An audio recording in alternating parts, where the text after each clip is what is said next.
Bem-vindos à aula de hoje, eu sou o professor Rubens e você está numa aula de Física. Hoje nós vamos então entender a diferença entre peso e massa e aprender a calcular a sua fórmula. Peso e massa ainda dependem da lei de Newton, então nós vamos definir massa. Massa é a quantidade de objeto, de corpo que existe naquele material. O que quer dizer isso? Que a sua massa, ela independe do local que você está. Se você está na Terra, você vai ter uma massa de 60 quilos.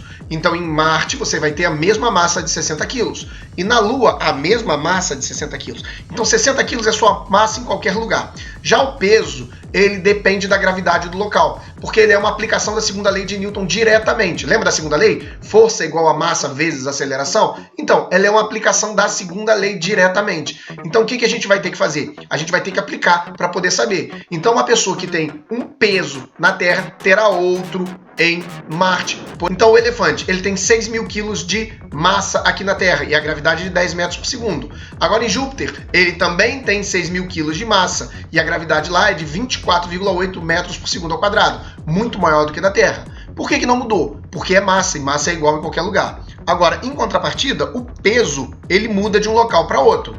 Na Terra, esse elefante ele tem 6.000 newtons de peso. Isso mesmo, a unidade de medida de peso é newton, igualzinho da força. Tá? Já em Júpiter, ele tem 148.800 newtons de peso. Por quê? Porque a gravidade de Júpiter é muito maior. Então, a relação direta entre a gravidade e o peso. O que significa isso? Que aonde tiver gravidade maior, o peso vai ser maior. Aonde tiver gravidade menor, o peso vai ser menor. Por isso que nós temos uma aplicação da lei de Newton. Força igual a massa vezes aceleração. Mas, na verdade mesmo, nós aplicamos através de uma fórmula própria de peso. Vamos ver esse exemplo aqui. Nós não sabemos o peso, tá? Repara que o P tem essa setinha aqui em cima porque ele é um vetor. O que significa vetor? Ele tem intensidade e sentido, mas ele não tem sinal propriamente dito. O sinal ele só serve para dizer se está indo para um lado ou para o outro. Tá? Ele tem a gravidade, como sendo 10 metros por segundo ao quadrado, e a massa que foi dado de 80 quilos. Então, o peso, não pode esquecer, a unidade de medida é Newton, a gravidade, a unidade de medida é metros por segundo ao quadrado, e a massa, a unidade de medida é quilograma. Qual é a fórmula que a gente viu de força? Força é igual a massa vezes aceleração, ela vai ser alterada. Peso é igual a massa vezes a gravidade. Peso é uma força, a gravidade é uma aceleração aqui, ó, 10 metros por segundo, igualzinho a fórmula da aceleração. Então, nós vamos fazer a substituição pelo que sabemos. Nós sabemos que a massa era 80 e a gravidade é 10, significa que esse peso é de 800 newtons. Já no exemplo 2, o que nós vamos ter? Nós vamos ter a medida do peso, que vale 250 newtons. A medida da gravidade eu não tenho nesse problema, mas eu tenho a medida da massa, que é de 50.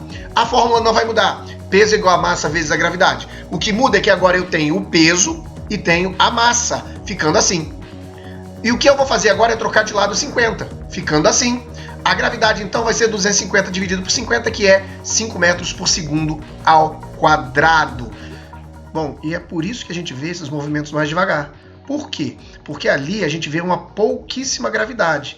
Essa roupa de astronauta, por exemplo, tem 120 quilos de massa e ele consegue se movimentar assim.